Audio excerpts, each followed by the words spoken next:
Sebagaimana yang telah tertulis dalam undangan, materinya adalah tentang masalah pemurtadan dengan cara hipnotis dan brainwashing. Ini sangat penting kita kaji. Yang pertama, Al-Quran surat Al-Baqarah ayat 120, Allah berfirman, A'udzubillahi minasyaitonirrajim, walan tardo ankal yahudu walan nasara hatta tattabi'a millatahum. Orang Yahudi dan orang Nasrani tidak rela terhadap kamu sebelum kamu mengikuti milah mereka. Yang diterjemahkan bahasa Indonesia, milah itu agama.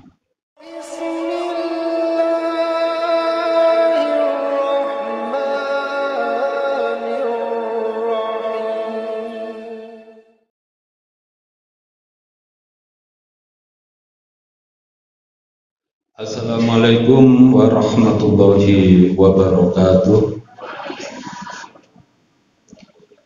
Alhamdulillahilladzi hadana lihada wa ma kunna linahtadiya laula an hadanallah. Asyhadu an la ilaha illallah wahdahu la syarika lah wa asyhadu anna Muhammadan abduhu wa rasuluhu la nabiyya ba'da. Allahumma sholli ala Muhammad wa ala alihi wa ashabihi wa tabi'ina wa man tabi'ahum ila yaumil yub'atsun, amma ba'du. Bapak-bapak, ibu-ibu, dan saudara-saudara sekalian, kita panjatkan puji syukur kehadirat Allah Subhanahu wa Ta'ala yang senantiasa mencurahkan rahmah, hidayah, dan inayahnya kepada kita, sehingga nur iman dan Islam senantiasa tertanam kokoh dalam kalbu kita.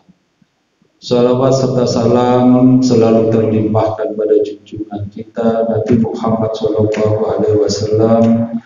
Nabi akhir zaman yang telah mengantarkan kita ke jalan kebenaran hidup, yakni dinul Islam, yang kebenarannya dapat dibuktikan sejak dulu, sekarang, maupun di masa mendatang.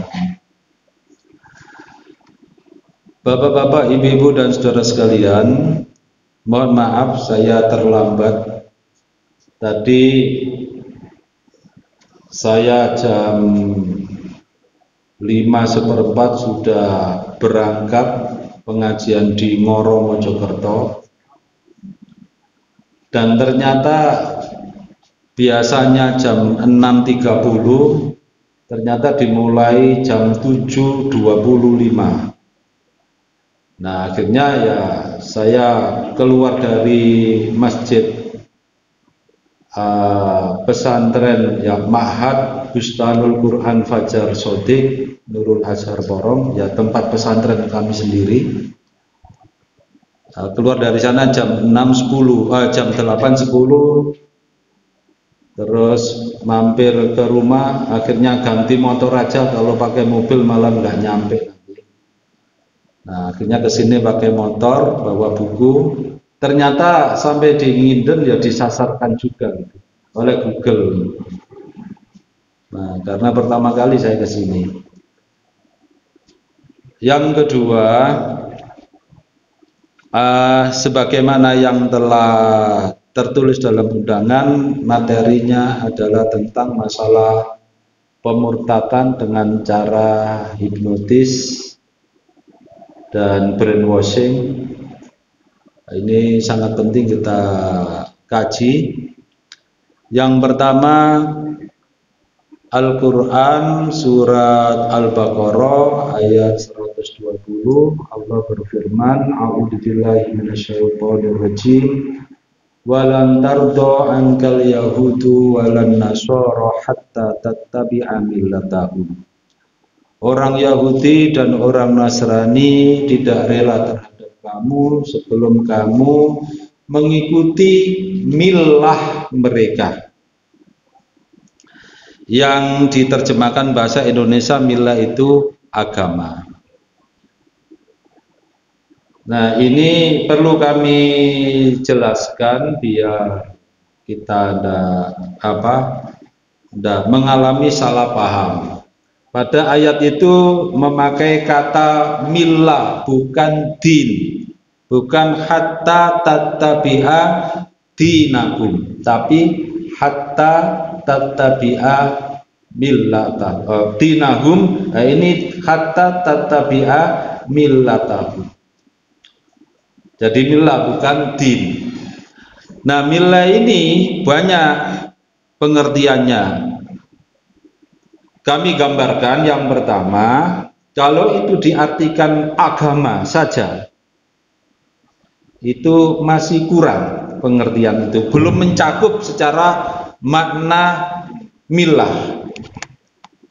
Millah itu juga bisa diartikan agama, tapi itu masih belum mencakup dalam pengertian yang utuh. Sebab apa? Di ayat tersebut dikatakan walantarto angkal Yahud, orang-orang Yahudi, ya.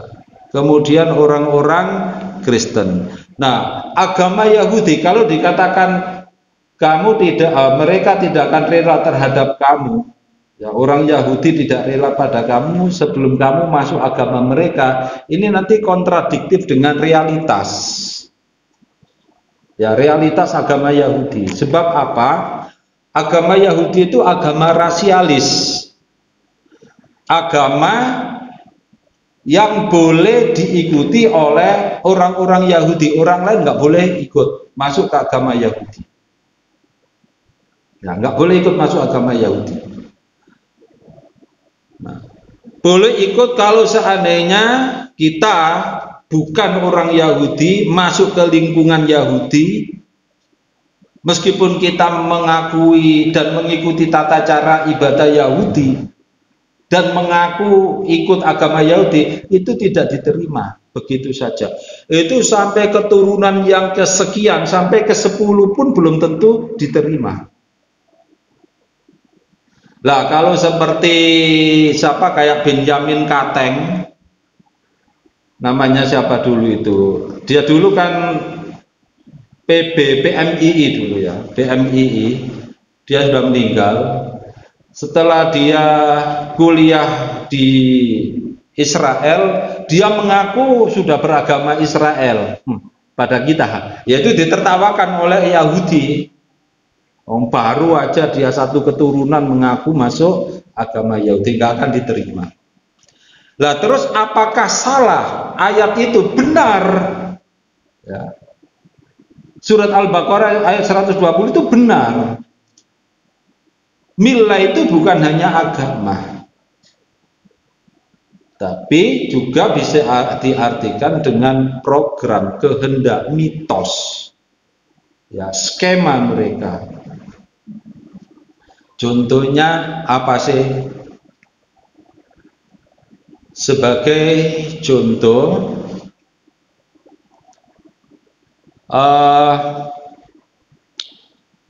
kalau kita rumah atau tempat duduk pesawat terbang, kira-kira di Manyar sini ada enggak, atau di perumahan yang lain ada enggak nomor rumah itu 13? Enggak ada. Pesawat, nomor kursi pesawat enggak ada juga. Hotel, kenapa? Mitosnya kasihan. Angka yang membuat mitos itu siapa? Yang kemudian dipercaya seperti itu.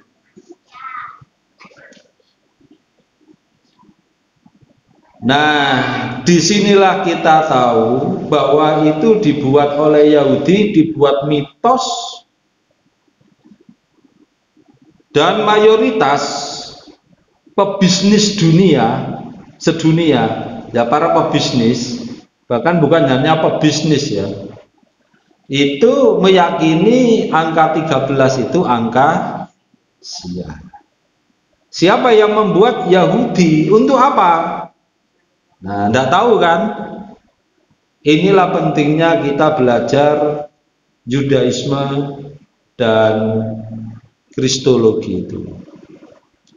Jadi kalau ada ustadz yang mengatakan buat apa belajar Kristologi, belajar Yudaisme, belajar kitab sucinya orang lain, kitab sucinya sendiri belum dibaca kok. Nah, memang betul kita harus berulang kali mengkhatamkan Al-Quran, tetapi kita ya tidak boleh menutup mata mengkaji ilmu-ilmu yang lain. Nah, contohnya kasus mitos angka 13. Ada yang tahu kira-kira? Tidak tahu kan? Nah, ini juga sama dengan kita ini di brainwashing oleh Yahudi. Sekaligus ya terhipnotis kita. Jadi ceritanya begini. Ini ada kaitannya dengan kasus Palestina. Sebelum Nabi Ibrahim alaihissalam punya anak, karena Nabi Ibrahim terbukti taat, patuh, tunduk kepada Allah secara total, ya, Islam secara kafah, maka Allah memberikan hadiah. Ini versi Yahudi, ya, versi Yahudi. Memberikan hadiah apa? Memberikan hadiah tanah perjanjian, promised land, yang luasnya mulai dari sungai Nil yang ada di Mesir sampai sungai Efrat yang ada di Irak. Dan ini tertulis di dalam kitab suci Yahudi, dalam Taurat Yahudi, kitab Kejadian.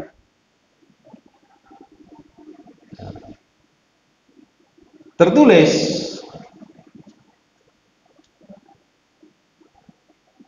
Nah, setelah itu Nabi Ismail lahir. Ya, Nabi Ismail lahir. Nabi Ismail lahir, kemudian ketika Nabi Ismail usia 13 tahun, Nabi Ibrahim berusia 99 tahun. Hafal ya? Ketika Nabi Ismail usia berapa tadi?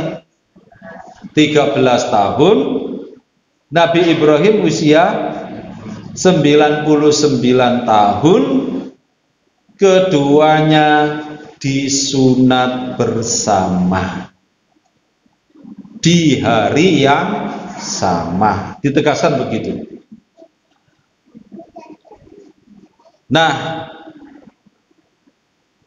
ini menunjukkan bahwa Nabi Ismail itu adalah anak sah Nabi Ibrahim. Ya, anak sah Nabi Ibrahim, dan sebagai satu-satunya anak sulung, anak yang pertama. Menurut hukum Yahudi, anak sulung atau anak pertama adalah pewaris utama dari harta bapaknya. Dan sebagai pengganti bapaknya, ketika bapaknya meninggal, maka yang punya tanggung jawab penuh dalam rumah tangga adalah anak sulung. Anak sulung punya hak waris 2 kali lipat daripada anak kedua dan seterusnya. Ini ceritanya. Berarti yang kalau seandainya Nabi Ibrahim mendapatkan tanah perjanjian dari Allah, pewaris utama adalah Nabi Ismail. Ketika Nabi Ibrahim berusia 100 tahun, berarti Nabi Ismail usia 14 tahun. tahun itulah kelahiran Nabi Ishak. Ya, ketika Nabi Ibrahim usia 100 tahun, lahirlah Nabi Ishak. Berarti usia Nabi Ismail 14 tahun. Paham ya? Pelan-pelan dulu. Jadi kita menalar. Mengapa kemudian ada keyakinan angka 13 itu angka sial? Ya. Paham ya tadi? Nabi Ibrahim berusia berapa ketika Nabi Ismail disunat? 99. Nabi Ismail usia 13 tahun. Ketika Nabi Ibrahim usia berapa Nabi Ishak lahir? 100 tahun. Berarti usia Nabi Ismail 14 tahun, lahirlah Ishak. Setelah Nabi Ishak disapi berarti usia 2 tahun. Berarti usia Nabi Ismail 16 tahun. Nah, saat itulah Nabi Ismail mengajak bermain Nabi Ishak. Usia 16 tahun dengan usia 2 tahun bermain. Ada rasa cemburu di hati ibunya Ishak. Siapa ibunya Ishak? Sarah. Ibunya Ismail? Hajar. Betul ya? Hajar itu apanya Nabi Ibrahim? Istri. Sebelum jadi istri, seorang budak. Benar, seorang budak seperti budak-budak umum itu.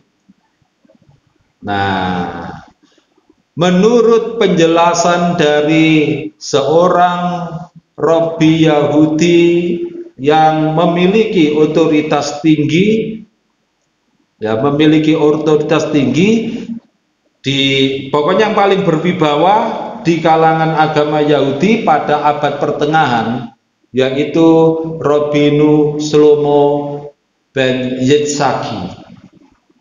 Ya, Rabinu Shlomo ben Yitzhaki. Ya, kalau dalam bahasa kita, ya Robi kami Sulaiman bin Ishak. Ya, Rabinu Shlomo ben Yitzhaki disingkat Rashi. Ya, disingkat Rashi atau Robi Rashi biasanya, atau Rashi gitu aja. Rashi ini hidup pada abad pertengahan di Perancis. Dia seorang Robi yang wibawanya luar biasa di kalangan Yahudi, menyatakan dalam menafsiri kitab Kejadian tentang pengertian budak Hajar. Hajar itu adalah Hajar atau Hagar ya. Hajar atau Hagar itu adalah seorang putri Raja Mesir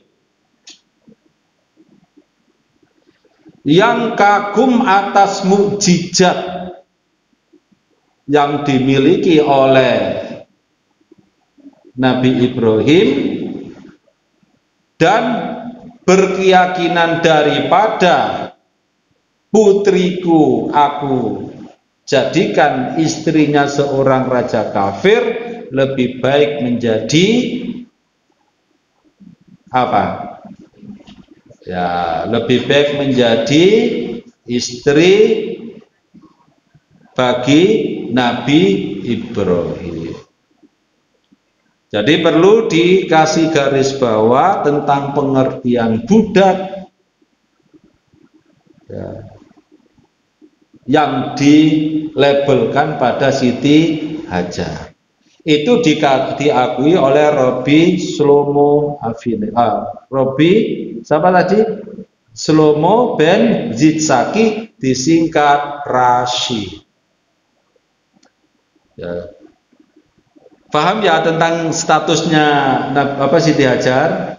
Itu bukan budak-budak biasa, itu putrinya seorang raja. Daripada dinikahkan kepada raja yang kafir, lebih baik menjadi istrinya. Ini. Nah, kalau seandainya hanya sebagai budak, untuk apa dicemburui? Kan gitu kan? Nah, syarat cemburu, usirlah seorang hamba itu beserta anaknya, karena ia tidak akan menjadi ahli waris bersama anakku. Nah, karena Sarah mengatakan seperti itu, maaf, ini versi kitab sucinya Yahudi yang juga disucikan oleh Kristen. Di kitab Kejadian, kan urut kan itu cerita itu, gampang. Nah, akhirnya Nabi Ibrahim jengkel, terus malam harinya diceritakan dalam kitab Kejadian itu, Nabi Ibrahim diberi firman oleh Allah yang isinya, janganlah kamu kesal terhadap apa yang dikatakan oleh Sarah istrimu, sebab yang dikatakan itu memang benar, bahwa yang akan disebut sebagai keturunanmu adalah yang berasal dari Bani Ishak, ya, berasal dari Bani Ishak, yang dari jalur Nabi Ismail dinyatakan bukan keturunan Nabi Ibrahim. Ini lah, terus berarti perintah menyunat Nabi Ismail yang disunat bersama Nabi Ishak itu bagaimana? Inilah yang membuat orang-orang Yahudi kelimpungan. Kan sudah ada hukum secara syah dari Allah bahwa Nabi Ismail itu adalah anak sah, anak sulung Nabi Ibrahim. Buktinya apa? Buktinya Nabi Ismail yang hidupnya serumah dengan Nabi Ibrahim disunat bersama. Waktu itu disunat usia 13 tahun. Dengan adanya ayat ini, cerita Nabi Ismail usia 13 tahun disunat, maka orang-orang Yahudi membuat mitos bahwa angka 13 itu adalah angka sial. Karena sebenarnya yang menjadi ahli waris tanah perjanjian, the promised land, adalah Nabi Ismail, bukan Ishak. Dan ini ternyata apa? Sudah menyebar keyakinan ini ke seluruh dunia.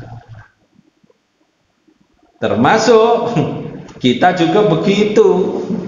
Mungkin kalau ada perumahan, kita beli rumah dikasih nomor 13, kita tidak mau. Bisa jadi. Dan itu kita tidak pernah membuat pernyataan untuk membantah bahwa itu adalah mitos, tidak benar. Nah, siapa yang membuat itu? Yahudi.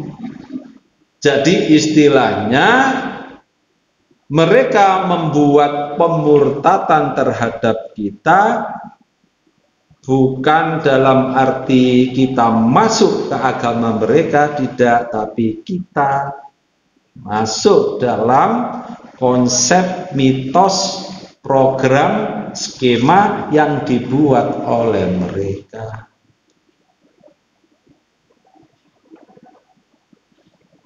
Nah, ini. Nah, masih banyak contoh-contohnya. Ya, contohnya masih banyak. Apa itu?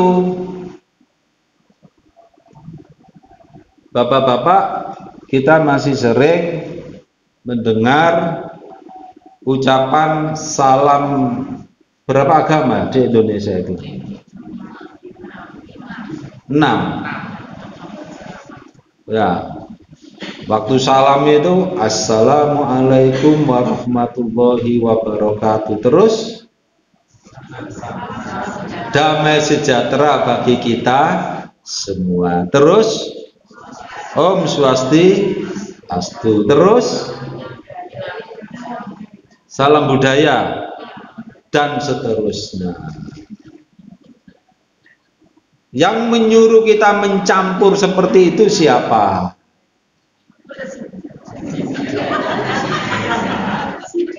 Presiden ya.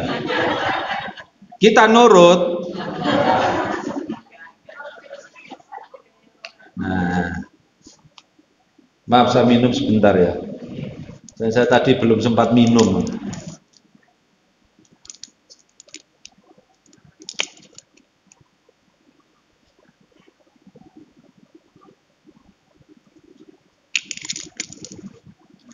Ada yang apa HP-nya ada aplikasi Bible?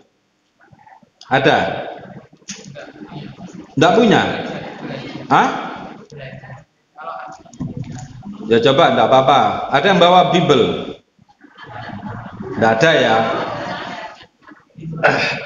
Coba dilihat di aplikasi di Google. Surat kiriman Yohanes kedua. Ya, bukan Injil Yohanes loh ya. Surat kiriman Yohanes kedua pasal 1 ayat 3.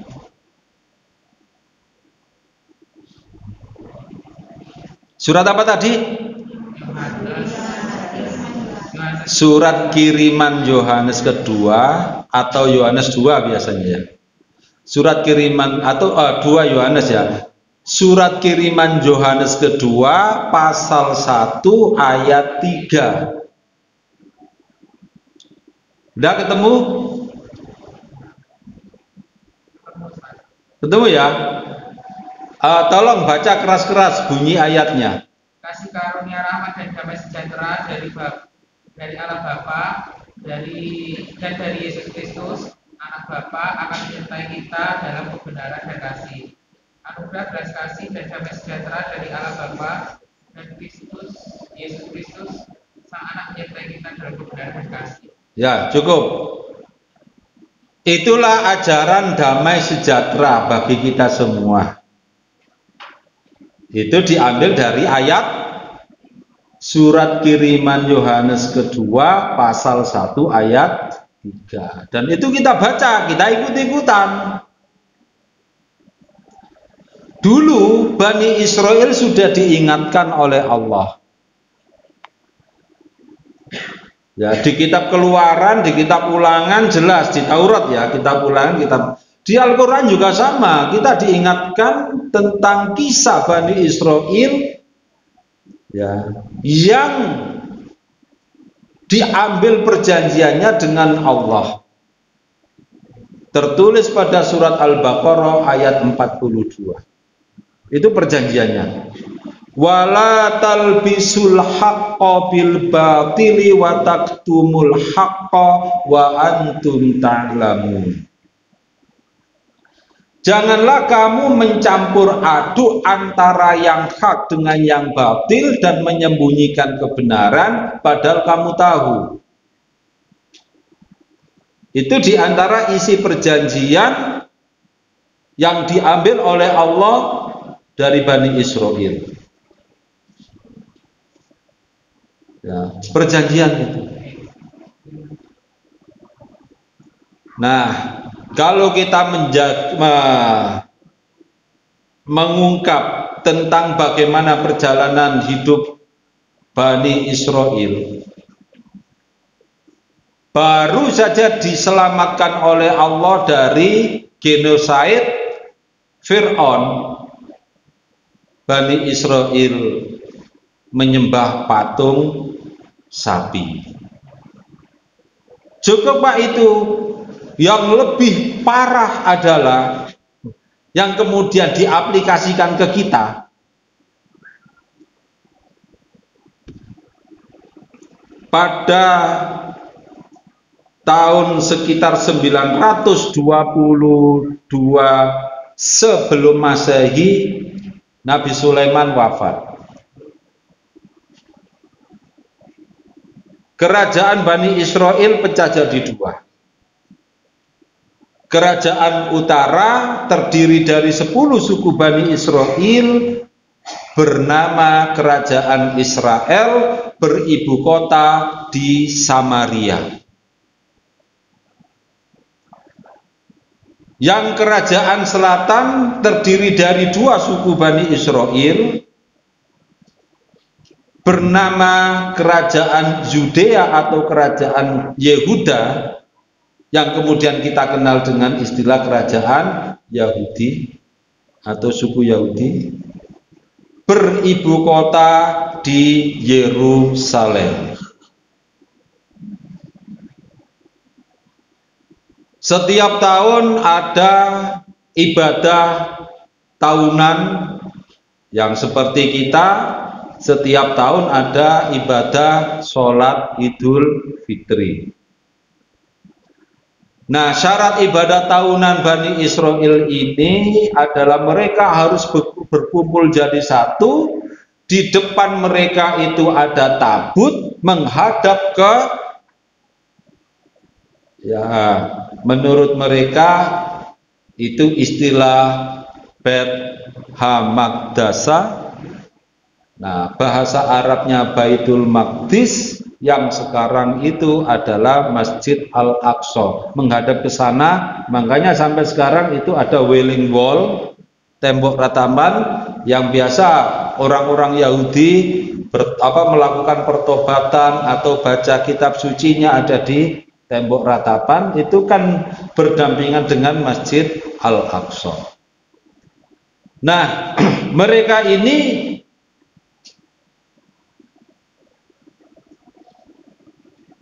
karena syarat sahnya ibadah itu di depan mereka ada tabut.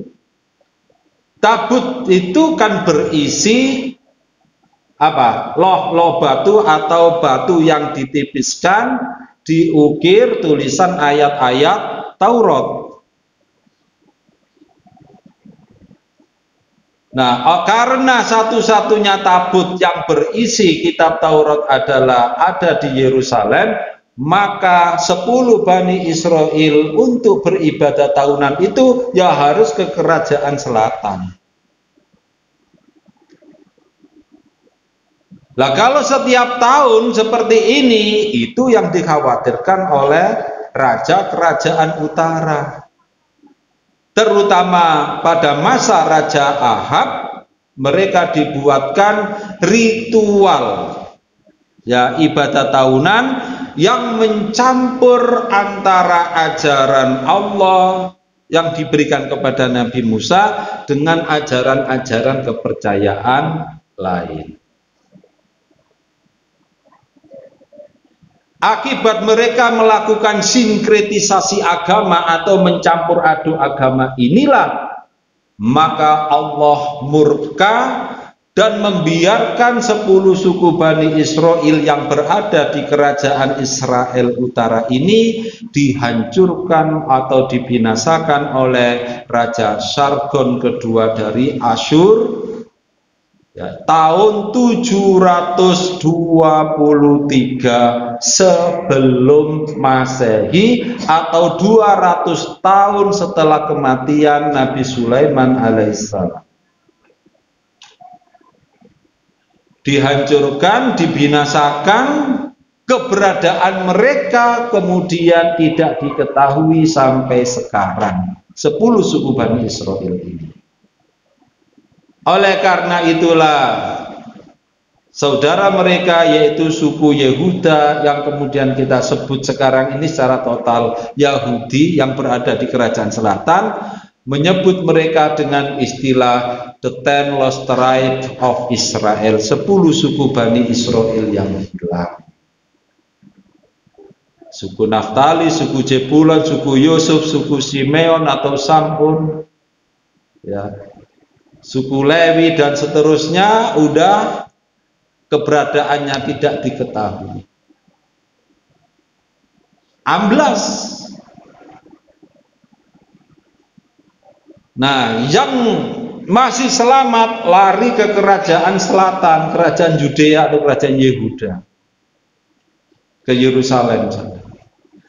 Ternyata penyakit sinkretisasi, penyakit kecenderungan mencampur aduk ajaran agama, ya, yang dari Allah dicampur dengan kepercayaan lain, juga melanda kerajaan selatan yang mengakibatkan Allah membiarkan mereka dihancurkan oleh Raja Nebukadnezar dari Babilonia yang sekarang kita sebut Irak itu. Mereka dihancurkan tahun 586 sebelum Masehi. 586 sebelum Masehi, yang kerajaan utara dihancurkan Raja Asyur yang bernama Sargon tahun 723 sebelum Masehi. Nah, istana yang dulu dibangun megah oleh raja atau Nabi Daud dihancurkan. Tabut yang berisi kitab Taurat dihancurkan.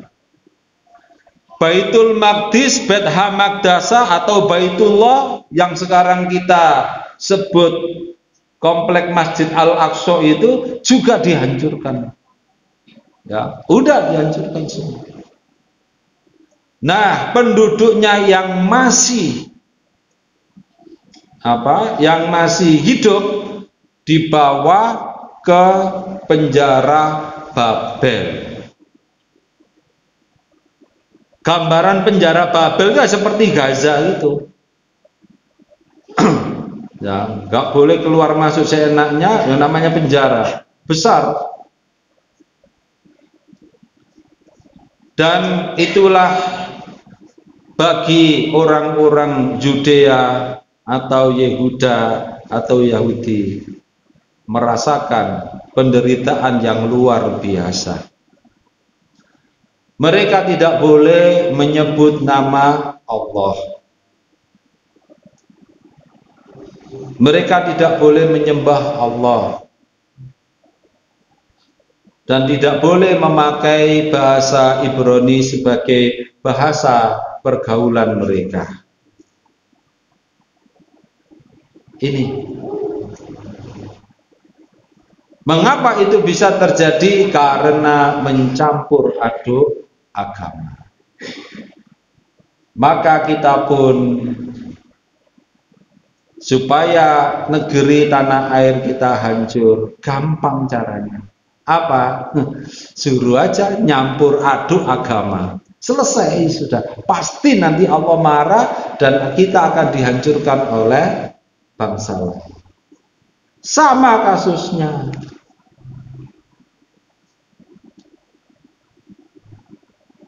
Ya, coba cek itu sejarahnya Bani Israel. Hanya saja kita ini dikasih cerita oleh Allah dalam Al-Quran begitu panjang lebar tentang Bani Israel, tapi kita tidak paham. Ya, ini. Jadi bagaimana cara orang memurtadkan kita? Yaitu tadi caranya. Ya, gampang bagi mereka karena kita tidak mengerti. Dicampur aduk seenaknya. Lah kira-kira ya, Kapan kita mau bertobat dari mencampur aduk agama? Kalau nggak mau bertobat, ya fantahiri saat, tunggu saat kehancuran bangsa, umat, dan negara kita. Bisa jadi kita menjadi tamu di negeri, sebagai tamu asing di negeri sendiri. Sama persis seperti Bani Israel ini.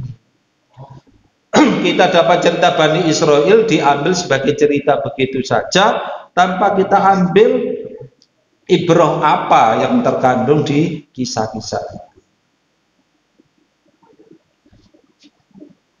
Jadi cara memurtadkan itu tidak hanya keluar dari agama Islam secara formal, enggak begitu.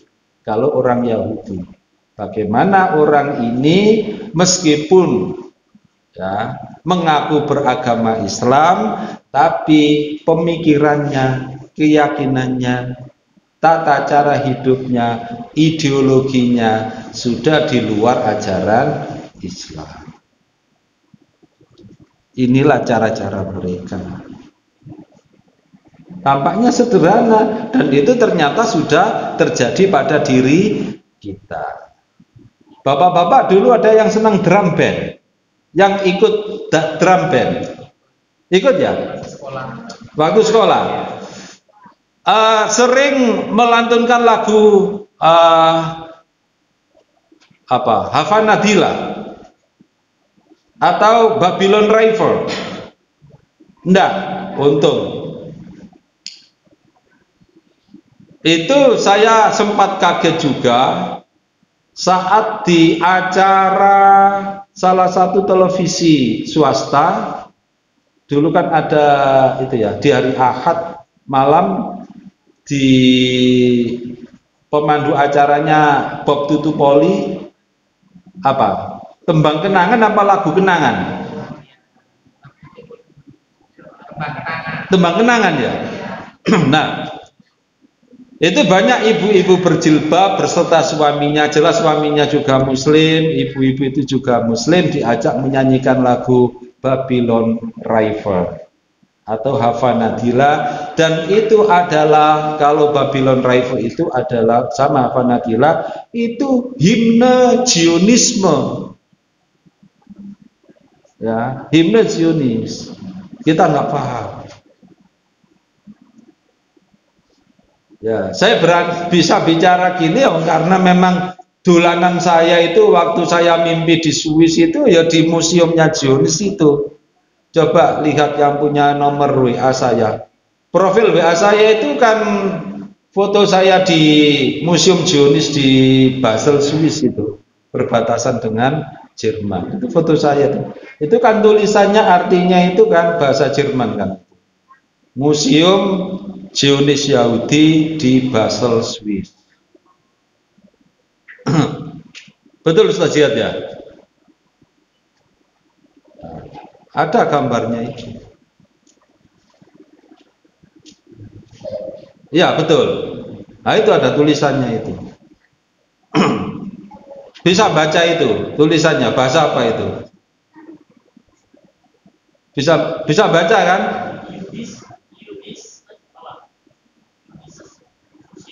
Ya terus? Ya. Jadi Museum Yahudi di Swiss. Itu di kota Basel, ya. Biar pas di museum itulah Kongres Zionis pertama kali, ya. Kongres Zionis pertama kali, dan saat itu didirikanlah organisasi Zionis Yahudi Internasional yang bertujuan mendirikan negara Israel di Palestina. Ya di situ. Ya. Nah, bagaimana programnya, caranya, pokoknya luar biasa mereka.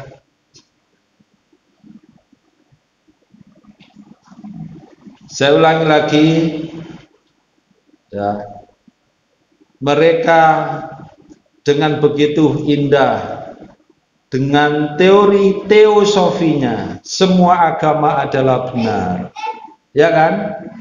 Bapak-bapak masih ingat tahun 82 saat menterinya waktu itu siapa? Tahun 82? Fuad Hasan. 79 Fuad Hasan ya. Iya betul. Dan itu sudah diprogram zamannya Daud Yusuf, ya kan? Daud Yusuf.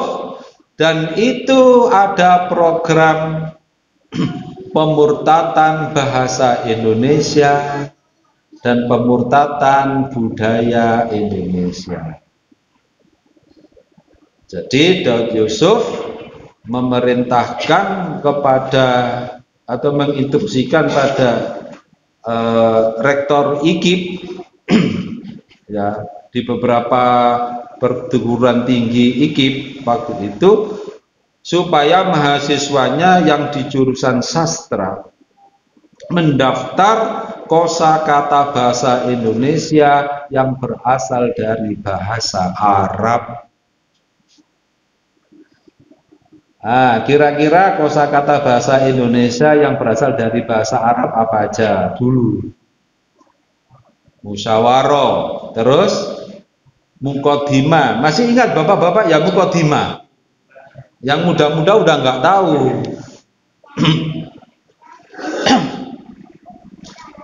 Terus aljabar, masih ingat ya? Ilmu hayat, masih ingat ya ilmu hayat? Algoritma, sekarang jadi logaritma ya. Syukur, mudin, terus bayan. Dulu ada perangkat desa namanya bayan, betul Pak ya? Sekarang hilang, nggak ada. Setelah kosakata ini didata, semua di list, maka dicarikanlah penggantinya. Yang dari bahasa Arab dihilangkan. Sehingga di buku-buku sekarang ini nggak ada istilah mukodimah, nggak ada, diganti dengan pendahulu. Ya, itu. Dulu UUD 45 mukodimah apa preambul? Dulu mukodimah. Cara-cara mereka. Nah, termasuk di ajaran PMP mengajarkan bahwa semua agama itu adalah sama. Terus berlanjut sampai sekarang muncul salam 6 agama. Yahudi, Israel juga sama dulu. Mengapa mereka bisa hancur? Gara-gara sinkretisasi agama. Oleh karena itu tidak usah heran mengapa bangsa-bangsa asing, bangsa-bangsa maju ya, itu mendorong kita supaya meyakini adanya kesamaan kedudukan agama-agama. Ya, supaya apa? Supaya negeri kita menjadi negeri yang keropos. Istilah Zionis internasional, the Carton House, rumah karton. Tahu rumah karton ya? Rumah-rumahan terbuat dari karton, dicat bagus, tampak indah. Ketika didatangi oleh anak balita dengan tangan kosong, anak balita ini menekan rumah karton, maka rumah itu akan ambruk. Ya, ini maaf, ini masih Yahudi saja, belum Kristen loh ya. Jadi orang-orang Yahudi tidak menghendaki kita masuk ke agama mereka, keluar dari Islam masuk ke agama mereka, tidak. Tapi mereka ini menghendaki kita mengikuti mitos, keyakinan buatan mereka, buatan loh ya, bukan agama mereka, beda loh ya. Mitos, kisah, khayalan, tahayul, kan gitu. Program, skema yang dibuat oleh mereka. Termasuk, ini hati-hati, termasuk saat Kongres Generasi Sedunia di Zurich tanggal 1 sampai tanggal 3 September tahun 2011. Nah, karena waktu itu saya ada di Bern, ibu kota Swiss, kami dimintai tolong sama kedutaan supaya kami menjadi observer kontingen Indonesia. Waktu itu kontingen Indonesia itu mahasiswa 39 mahasiswa dari perguruan tinggi ternama di Indonesia. Itu saya mendampingi mereka. Nah, apa programnya di antaranya? Tampaklah di situ ada keinginan negara-negara maju menjadikan penduduk negara-negara yang sedang berkembang, termasuk negara Indonesia, untuk menjadi modern slavery. Masuk dalam lingkaran modern slavery atau perbudakan modern. Yang sebenarnya kita sudah lama diingatkan oleh Al-Quran, diingatkan oleh Allah dengan istilah, ya gambarannya di surat Al-An'am. Apa arti Al-An'am? Binatang ternak. Dan mohon maaf, seperti kita ribut-ribut baru-baru ini urusan partai, karena pemilu, urusan legislatif dan presiden, ternyata banyak partai-partai ternak yang memang diternak oleh mereka. Dan kita maunya juga dijadikan ternak.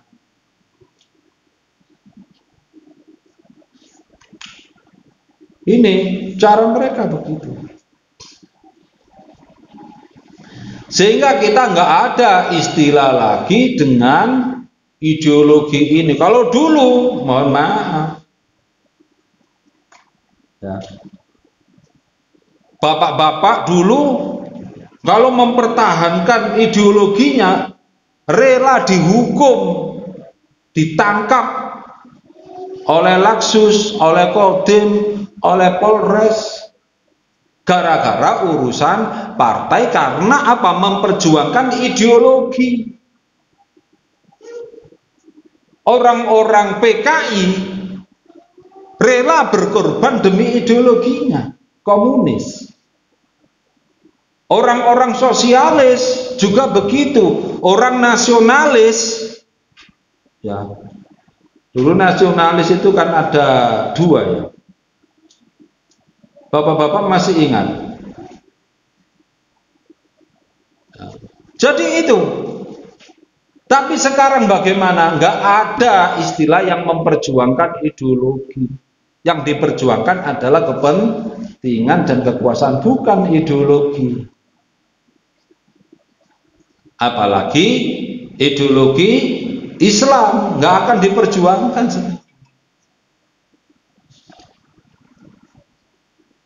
Inilah cara-cara mereka.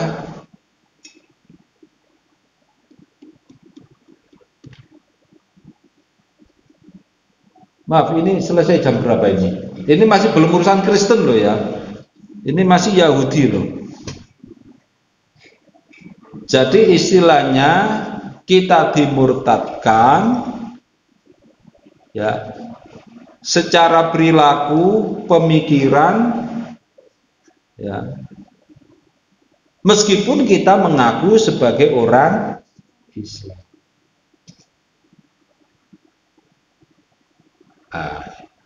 Bahkan perlu diingat, Yahudi mendirikan organisasi yang berbahaya sedunia,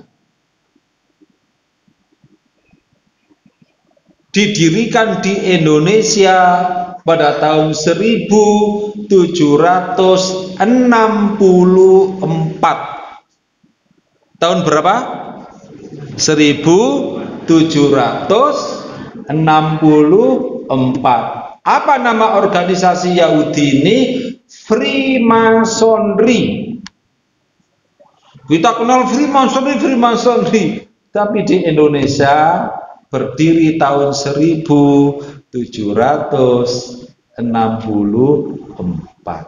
dan dibubarkan oleh Bung Karno tahun 1962.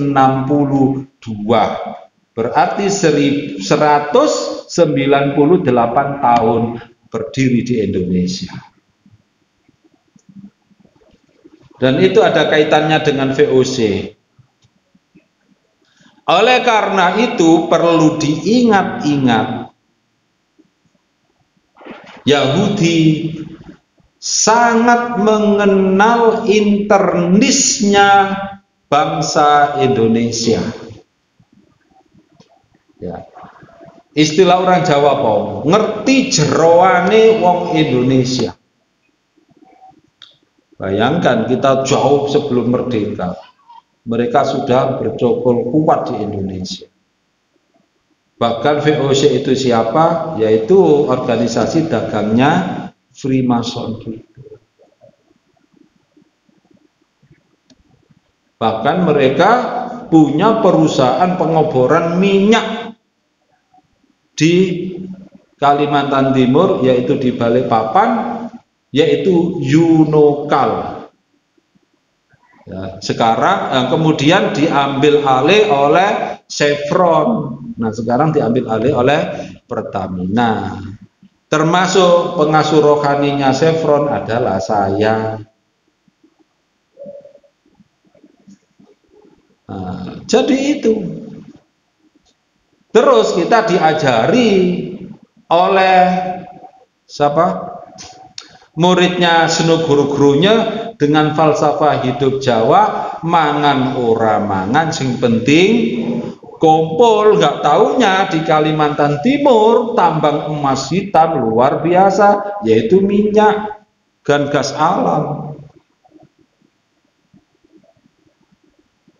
Nah, ini kita dimurtadkan secara pikiran perilaku kita, meskipun kita mengaku Islam. Cara mereka begitu.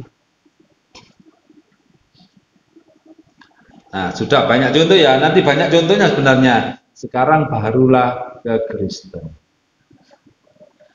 Nah, kalau yang tentang Kristen, ayat itu hatta tattabi'a millatahum, sebelum kamu mengikuti agama mereka, dalam arti religion itu. Dan itu ada dua Kristen dalam memurtadkan kita. Yang pertama, ada istilah Christianity without religion. Apa maksudnya? Berpikiran berperilaku Kristiani meskipun tidak beragama Kristen. Itu awal, tahapan awal. Ya, tahapan awal. Bapak-bapak mungkin nggak sadar, mungkin juga adik-adik dan kita sendiri juga nggak sadar. Waktu TK dan SD diajari, balonku ada 5, rupa-rupa warnanya. Betul ya? Bu guru wajib hafal dulu kan, bu guru TK. Terus meletus. Yang meletus itu balon warna? Kenapa kok bukan merah? Karena hijau di Indonesia itu lambangnya adalah lambang beragama Islam. hatiku jadi kacau. Dan itu dinyanyikan terus berulang kali mulai TK sampai SD. Ya, kita nggak sadar itu lagu. Ya, dulu kan apa ya, yang namanya seni budaya itu sebagai lambang dinyanyikan itu. Nah, kita nggak sadar. Nah, yang awal adalah, mohon maaf saya kasih gambaran yang jelas. Bagaimana Kristen memformat cara berpikir kita. Bahwa orang Kristen itu lebih maju, hidupnya rapi, maju, bersih daripada orang Islam hidupnya kumuh. Ya, hidupnya kumuh. Kalau orang Kristen itu terpelajar, peradabannya maju, sedangkan orang Islam peradabannya tertinggal. Apa yang terjadi? Kalau dulu kita itu bangga menamai anak-anaknya dengan nama-nama bernuansa Islam, nah ternyata kemudian lebih bangga memakai nama-nama Barat karena apa? Biar dianggap terpelajar, biar dianggap maju. Pakaiannya juga berubah sudah. Bahkan termasuk khotib sholat Jumat dan khotib sholat Idul Fitri. Kalau nggak pakai jas terasa tidak afdol, kan begitu. Karena apa? Orang yang pakai jas itu adalah ada image, itulah orang terpelajar, orang yang intelek, kan begitu, ya kan?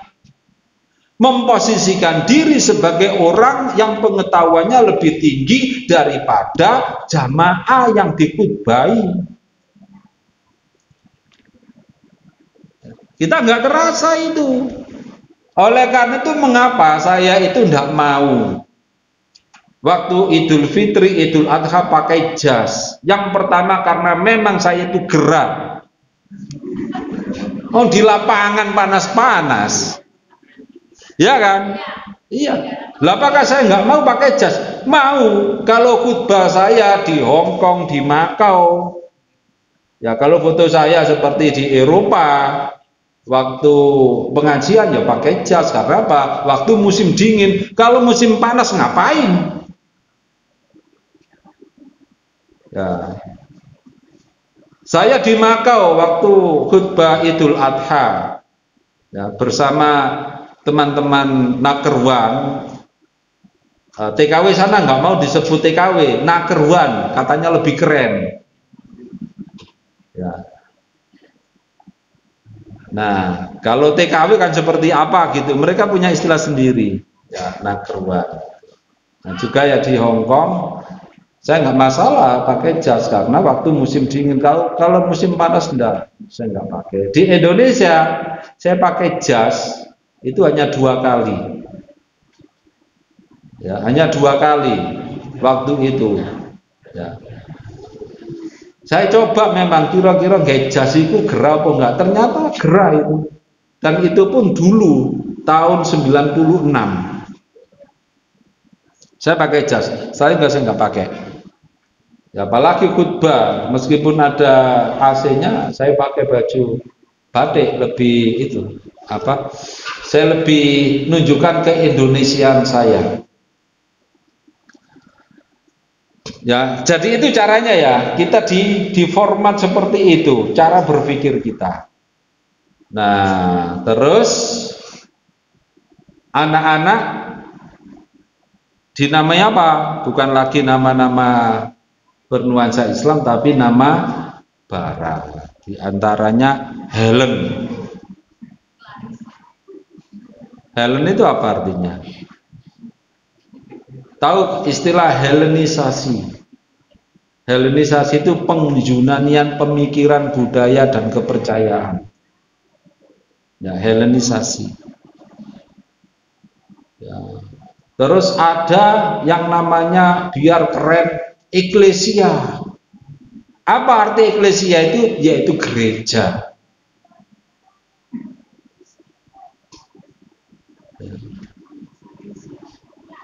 Elizabeth dulu pernah ya di tempat ya di Jambe waktu itu ya ada proses pemurtatan, terus kita coba kita itu kembalikan mereka Islam, itu kita undang satu persatu.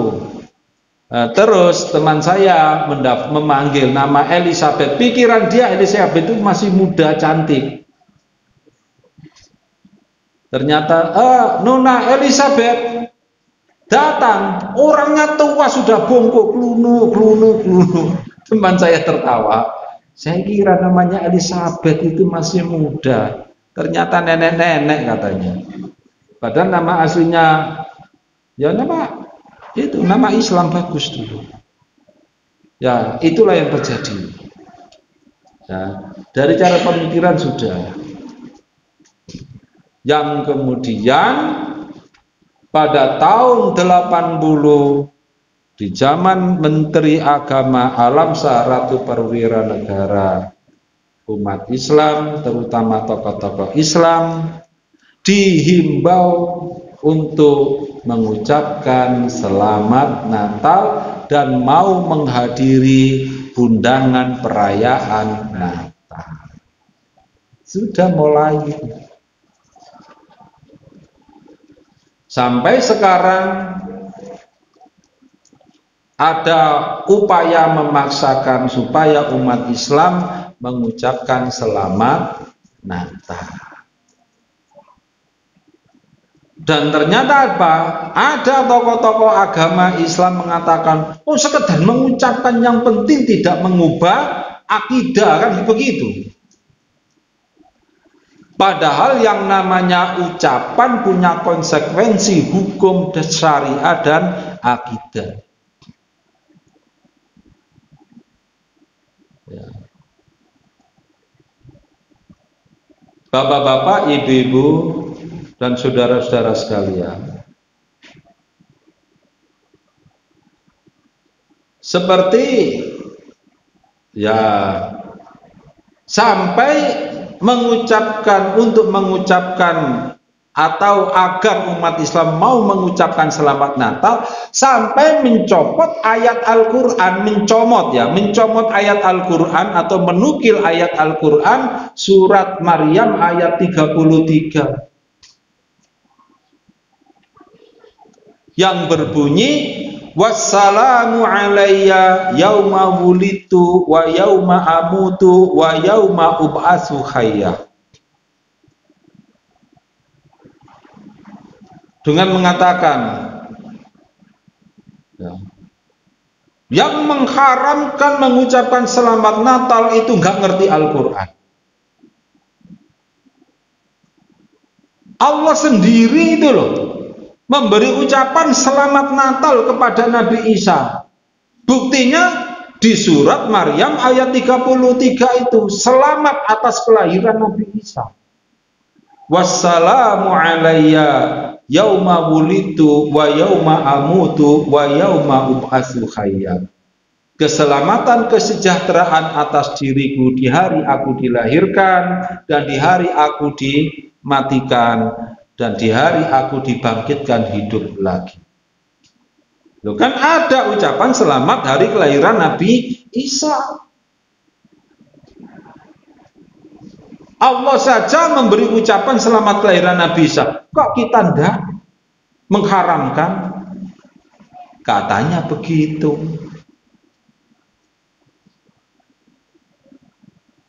Nah, itu ya, mulai sudah kita digeret. Setelah itu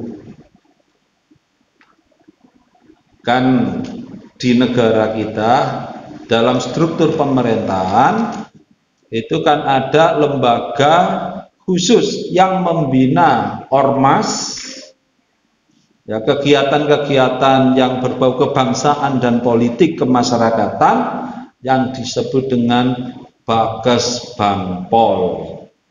Bakes Bangpol dan juga dengan dari bagian dinas kesejahteraan dan dinas sosial biasanya kerjasama supaya aktivis-aktivis terutama yang remaja-remaja, pemuda-pemuda, ormas-ormas agama baik Islam, Kristen, Hindu, Buddha dan lain-lain, ayo dikumpulkan, berkenalan, dibuatkan family gathering. Ya, family gathering. Atau dialog sosial.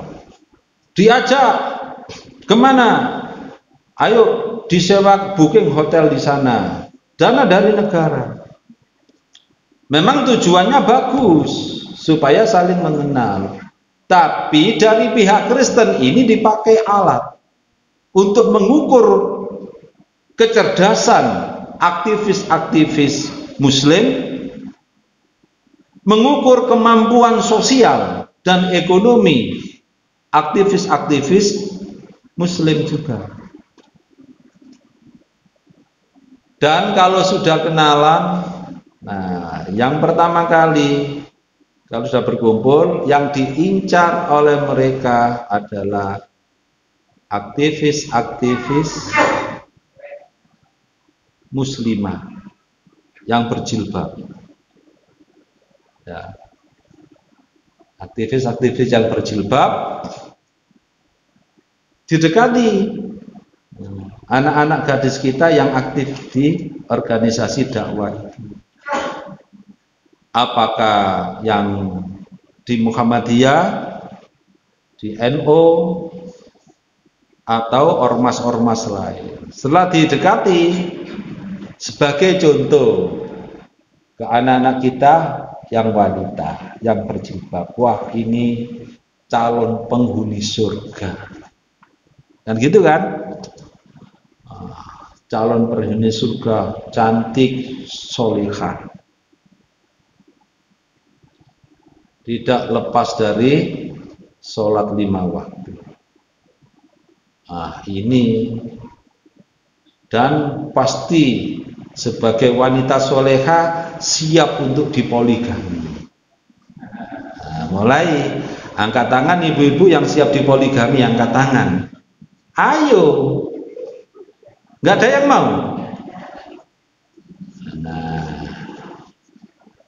yang namanya anak gadis, ya, ayatnya kan jelas memang. Ya, ayatnya jelas. Surat apa itu? Ayat. Yang laki-laki mesti cepet gitu jawabnya. Ya. Wa in khiftum alla tuksitu fil yatama fankihu ma qabalakum minan nisa'i masna wa sulasa wa ruba. Wa in khiftum alla ta'dilu fawahidah. Kalau kamu khawatir tidak bisa berbuat adil terhadap anak-anak yatim yang kamu asuh, maka nikahilah dari wanita-wanita yang kamu sukai 2, 3, dan 4. Ya. Apabila kamu khawatir tidak bisa adil, cukup 1. Nah, kalau cukup 1 ibu-ibu seneng. Yang nggak disukai itu tadi masna wa sulasa wa ruba. Lah kalau gadis sudah dikatakan berarti kamu siap dipoligami, ya marah. Lah kalau kamu nggak mau, marah, nggak mau, berarti kamu durhaka kepada Allah. Kalau kamu durhaka bukan menjadi wanita solehah, percuma kamu sholat. Masuk neraka karena menolak dipoligami sama dengan menolak perintah Allah, masuk neraka. Kira-kira ibu bantahnya bagaimana? Ya. Ya kan? Lah ini yang dipakai oleh mereka. cara memurtadkan pertama kali. Akhirnya apa? Sudah muncul keraguan. Dengan marah muncul keraguan. Beda kalau di Kristen. Kalau di Kristen, di Matius kan disebutkan bahwa kalau sudah menikah, dua jiwa yang sudah menikah itu menjadi satu, tidak bisa dipisahkan kecuali oleh maut. Jadi harus sehidup semati. Oleh karena itu yang benar itu ajaran Kristen, bukan ajaran Islam. Buktinya apa? Kalau ajaran Islam benar, kamu nerima untuk dipoligami. Buktinya kamu nggak mau.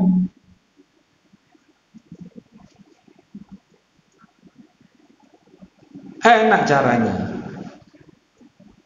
Nah, coba itu pemuda-pemuda Islam itu kan gitu. Nah, ini terutama bagi pemuda-pemuda Islam yang belum nikah dan yang sudah menikah. Apalagi yang mu'alaf. Penampilannya juga harus keren gitu loh. Meskipun nggak punya duit gitu. Ya. Kadang kita sholat itu ya apa adanya. Yang penting niatnya sah. Yang penting sholatnya sah. Tapi bagaimana ketika dia harus bertemu dengan Allah, pakaiannya seperti apa? Ya, mandi atau tidak? Ya, rambutnya disisir apa enggak? Yang keren gitulah, tampilannya yang elegan gitu. Sebab banyak wanita-wanita kita sebenarnya lebih senang dinikahi oleh sesama Islam, sesama akidah. Terkadang penampilannya umat Islam kadang memalukan gitu. Nah, ini yang pertama caranya ya. Yang kedua,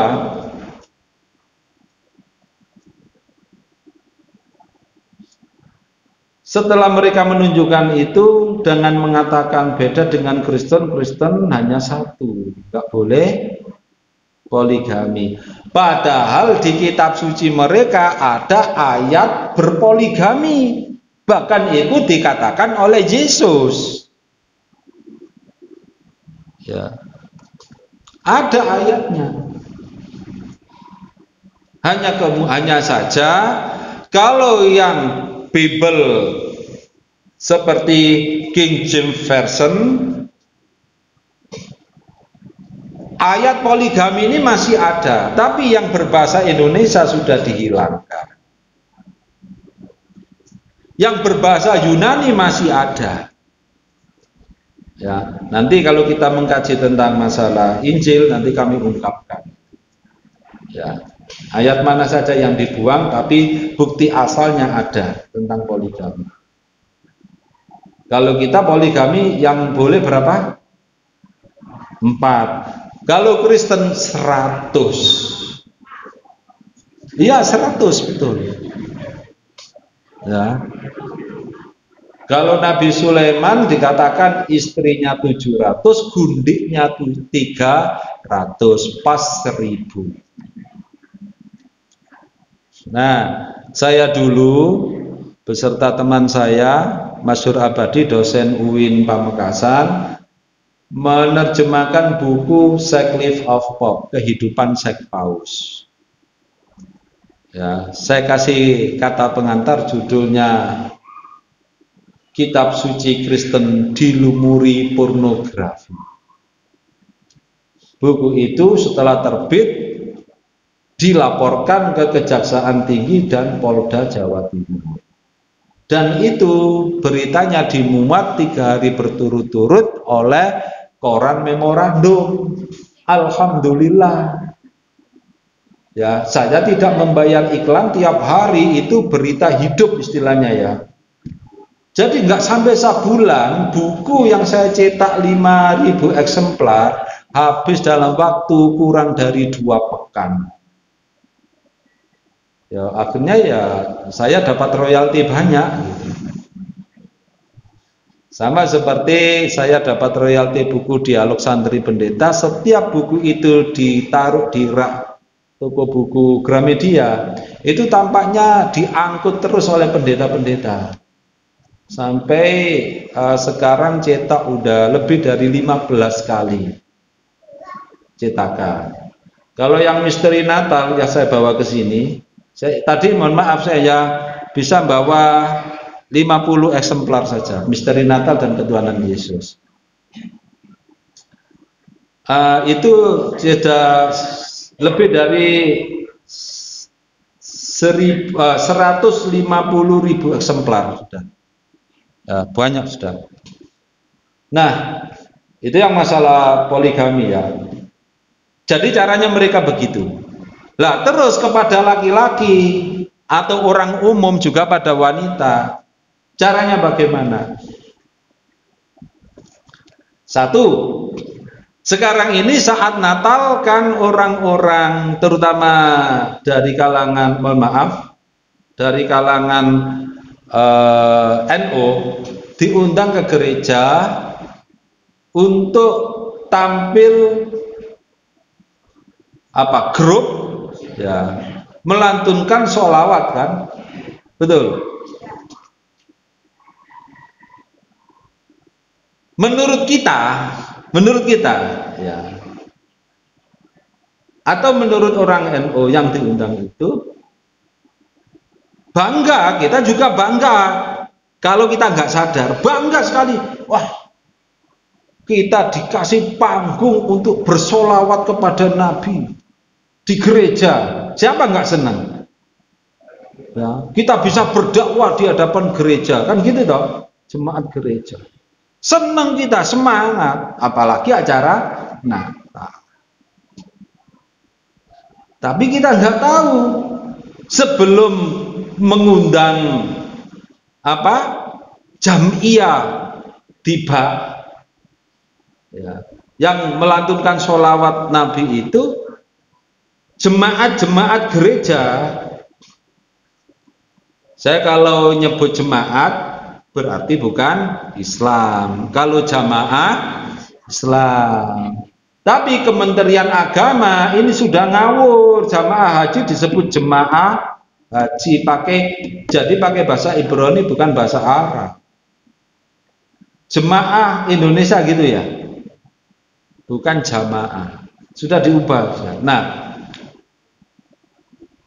sebelum mereka mengundang jamiah tiba untuk bersolawat di panggung gereja Kristen itu, pendeta-pendeta itu sudah mendoktrin kepada jemaatnya.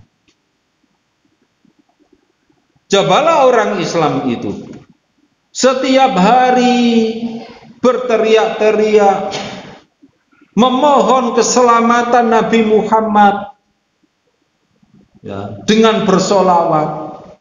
Arti solawat itu adalah memohon keselamatan, kesejahteraan Nabi Muhammad. Mengapa dimohonkan? Karena Nabi Muhammad itu tidak selamat,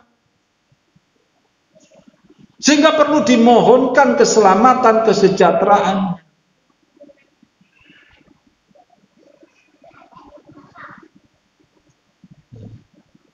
Dan itu pun memang ditegaskan oleh Al-Quran. Nabi Muhammad itu tidak bisa membawa ke jalan kebenaran, ke jalan keselamatan. Tidak bisa.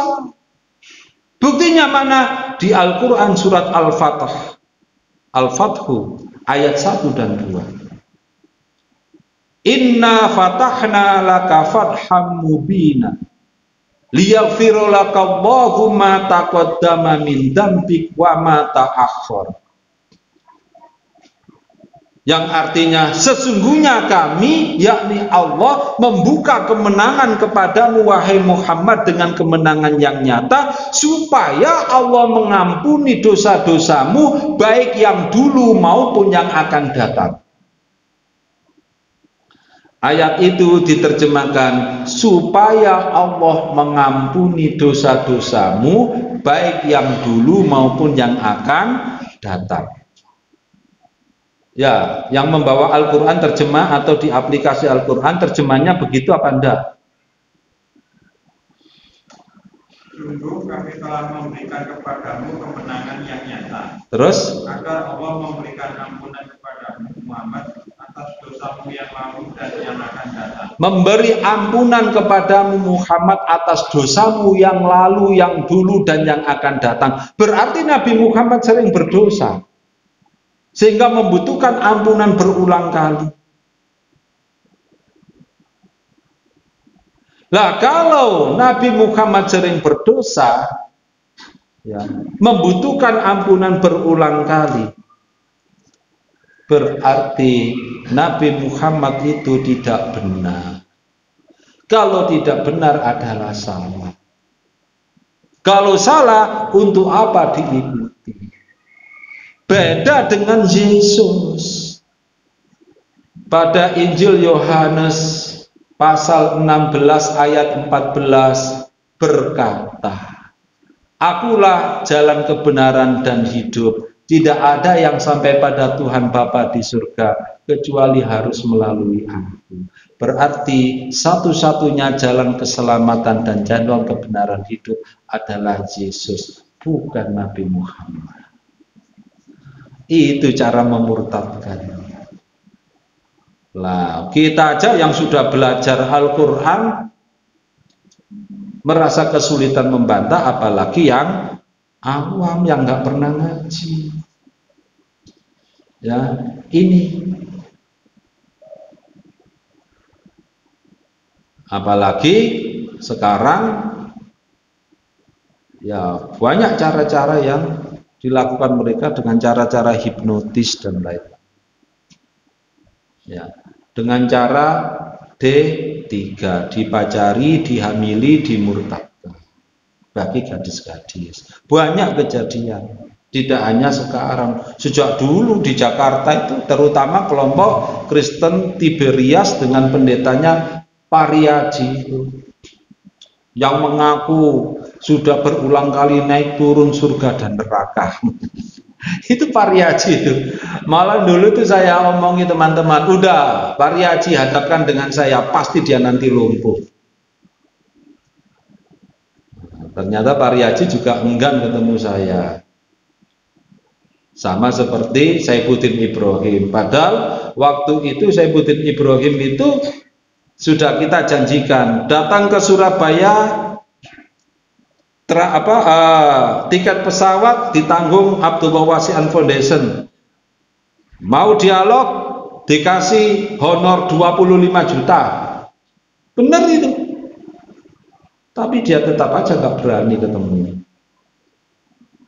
Ya, sementara itu dulu. Ada pertanyaan apa enggak ini? Oh ya. Ya. Monggo kalau ada yang bertanya. Iya. Saya pernah membaca ya di Google itu, di internet.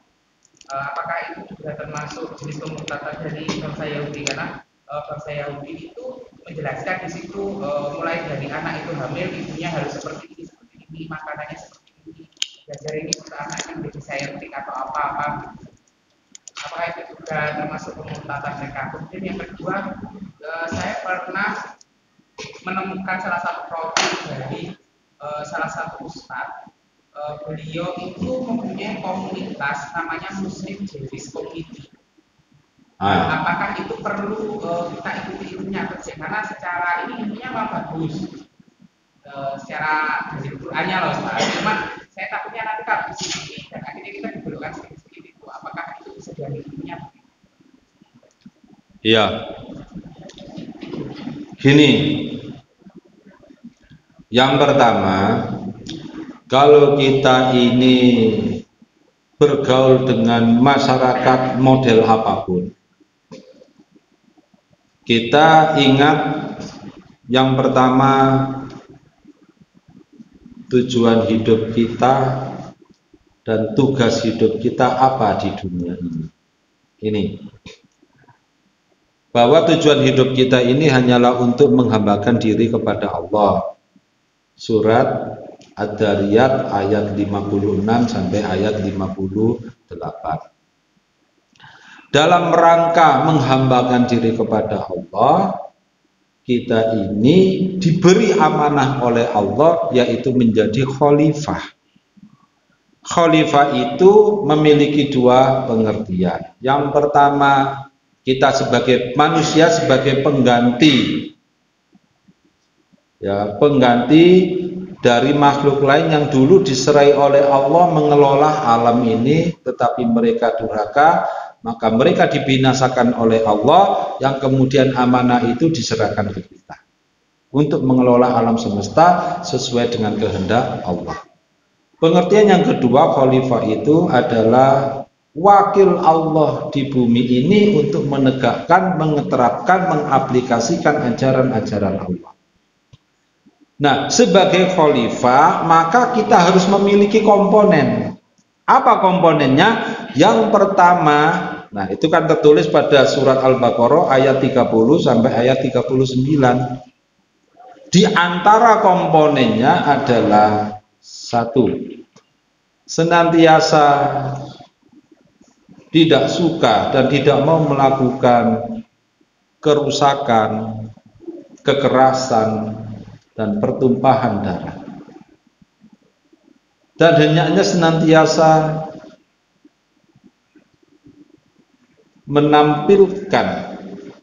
menampilkan diri sebagai hamba Allah yang maha suci. Kalau Allah itu maha suci, maka hamba Allah, maka sifat-sifatnya itu adalah suci. Tidak ada sifat-sifat hamba Allah itu adalah sifat kotor. Tidak boleh. Jangan sampai kemudian nama Allah itu dihujat oleh orang karena manusia yang menyembah Allah,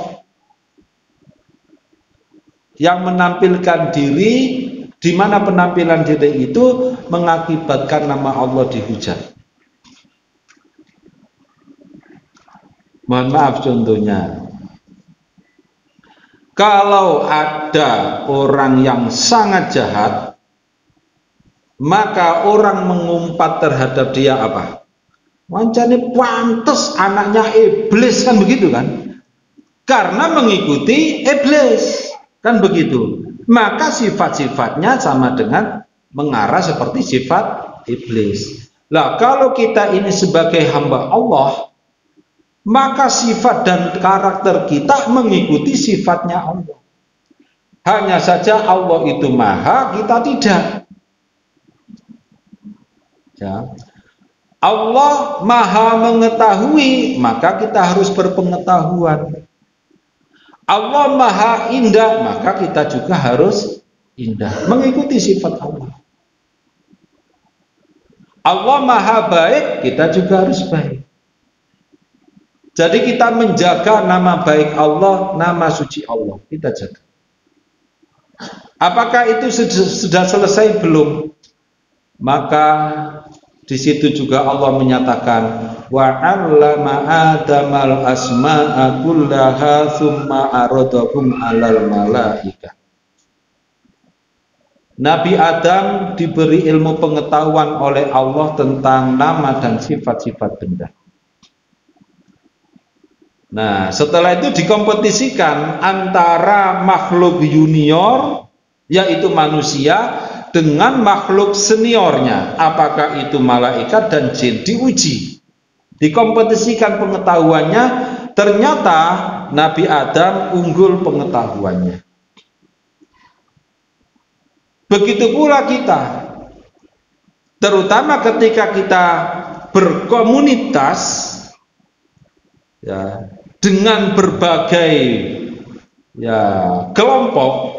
Di antaranya kelompok-kelompok agama, di antaranya adalah kelompok Yahudi, maka hendaklah kita mengarah untuk lebih unggul pengetahuan kita. Kalau pengetahuan kita unggul, maka apa yang terjadi? Yang terjadi adalah sama seperti Nabi Adam, Wa id qulna lil malaikati isjudu li Adam fasajadu illa iblis. Karena Nabi Adam terbukti unggul di dalam pengetahuannya, maka Allah memerintahkan malaikat dan jin untuk sujud menghormati Adam, meskipun Adam makhluk junior.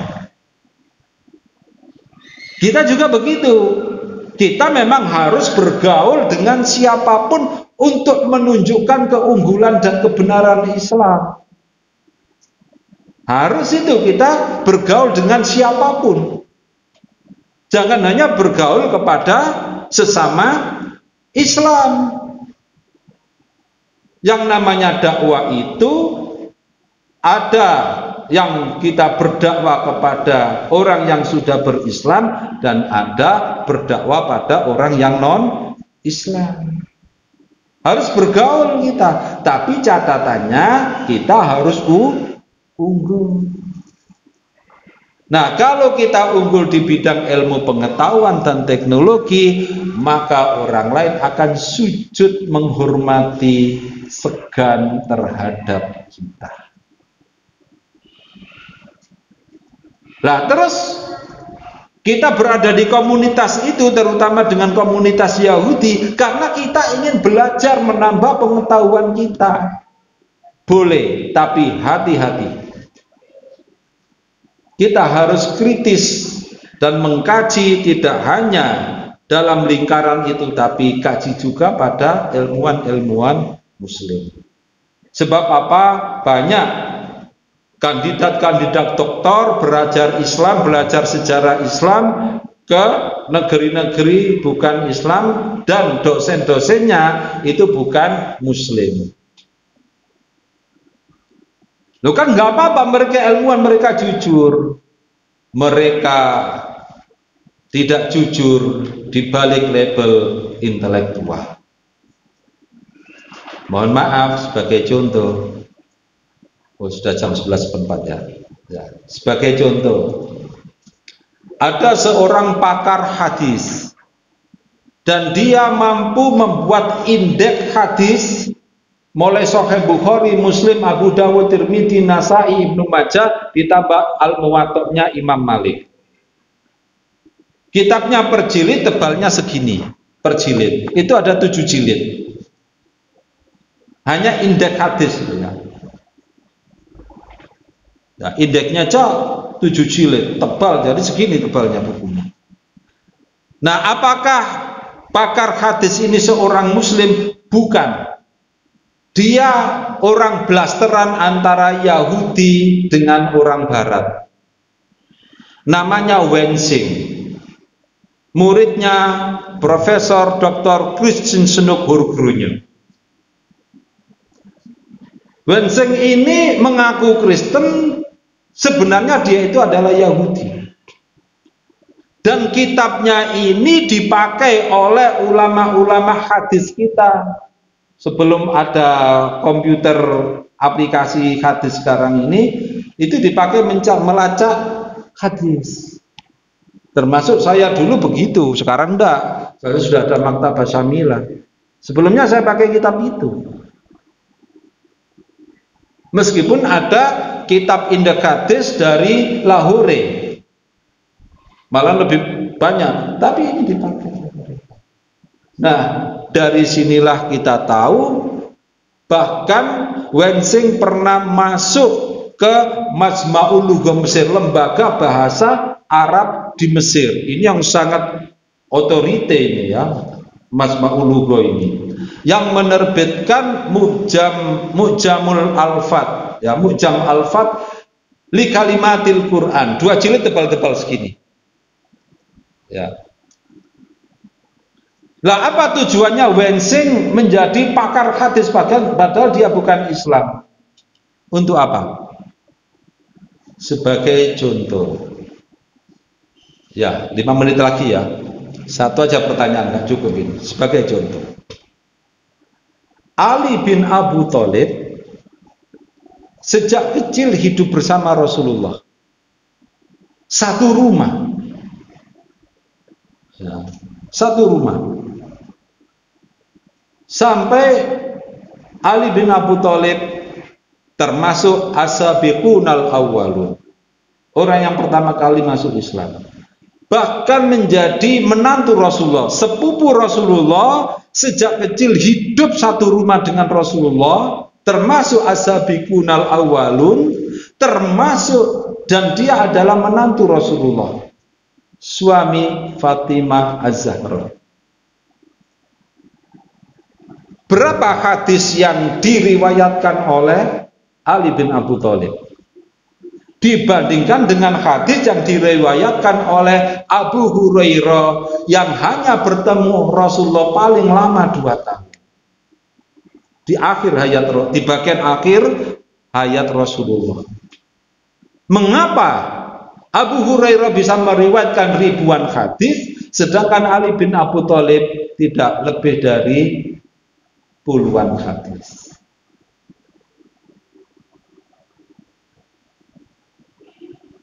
Nah, berarti Abu Hurairah apa? Pembohong kalau gitu. Kok bisa meriwayatkan ribuan hadis? Ah, itu cara masuk mereka. Padahal hadis-hadis tentang akidah Islam mayoritas diriwayatkan oleh Abu Hurairah.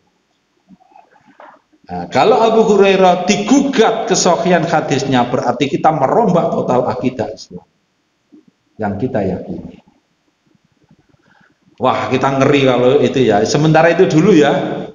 Nah, lain kali aja. Terima kasih. Nasrun minallahi wa fathun qarib. Wassalamualaikum warahmatullahi wabarakatuh.